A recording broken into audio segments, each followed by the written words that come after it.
সেই দিন সকাল সকাল চলে এসেছিলো মিশো থেকে একটা পার্সেল। এই ফুলগুলো নিয়েছে ওদের ডেকোরেশন করার জন্য। আর দেখো পার্সেল যেই চলে এসে তখনই ঘন্টু শুরু হয়ে গেছে পার্সেলটা ছিঁড়বে বলে। আর তখন দিদি এই পার্সেলটা ছিঁড়ছে আর ঘন্টু তখন নিজে ছেঁড়ার চেষ্টা করছিল। অবশেষে কিন্তু ঘন্টু ছিঁড়তে পারে দিদি ছিঁড়ে দিয়েছিল। এই ফ্লাওয়ারগুলো নিয়ে এসেছিল, ও ডেকোরেশন করবে, পুজোর সময় সাজবে, এর জন্যে সেটাই আমাকে একটু দেখাচ্ছিল। আমি জানতাম না তাই।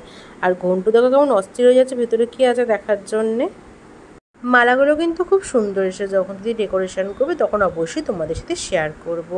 তারপর ঘন্টুর গায়ে লাল লালকে বেরিয়েছিল, তো ডাক্তারবাবুর কাছ থেকে এগুলো নিয়েছিলাম, সেগুলো একটুখানি আজকে মাখাচ্ছিলাম। বিটারিন আর দুটো স্যালাইন ওইগুলো একটু গায়ে লাগাচ্ছিলাম, ডাক্তারবাবু একটু ঠিক হয়ে যাবে তাই ওগুলো একটুকে লাগিয়ে দিচ্ছিলাম। আর ঘন্টু দেখো চুপ করে দাঁড়িয়েছিল। ঘন্টুর কিন্তু একদম ভালো লাগলো, অনেক কষ্ট করে কিন্তু চুপ করে দাঁড়িয়ে রেখেছিলাম। আর ঘন্টুর মুখটা দেখো কেমন গোবাচারা হয়ে গেছে। ঘন্টুকে এখন ছেড়ে দেওয়া কেঁদে বাচির মতো অবস্থা। অনেক কষ্ট করে কিন্তু পালিয়ে যাচ্ছিলো, অনেক কষ্ট করে ধরে ধরে ওকে নিয়ে এসেছে লাগাবো বলে। কারণ না লাগালেও না, অনেকটা লালের পরিমাণটাও বেড়ে যাচ্ছিলো। আর সামনে পুজো, তখন যদি বেশি বাড়াবাড়ি হয়, এর জন্যই ভাবলাম না না দরকার নেই, এখন একটু লাগিয়ে নিই যেটুকু ভালো থাকবে। দেখো ওই দিক দিয়েও পালাচ্ছে। সন্ধেবেলা একটুখানি বেরিয়েছিলাম ঘন্টু যেন আমাকে কিনতে পাবো বলে।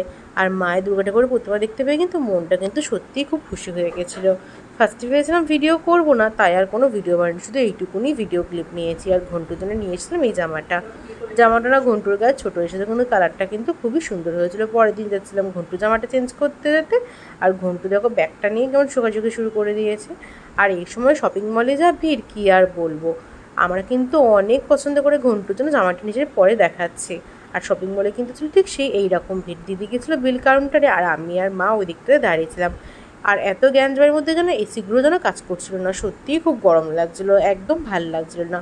মা তো অবশেষে বসেই পড়েছে, আমি আর কি করবো, চুপ করে অনেকক্ষণ দাঁড়িয়েছিলাম। মা দেখো ফাইনালি ঘন্টু জামাটা নিয়ে বাড়ি চলে এসেছি। এই কালারটাই না খুব ভালো লাগলো। ঘন্টু জামাটা একটু বড় বড়ই নিয়ে এসেছি, কারণ ছোটো ছোটো টাইটটা আমার না ঘন্টুকে সত্যিই ওর খুব কষ্ট হয়।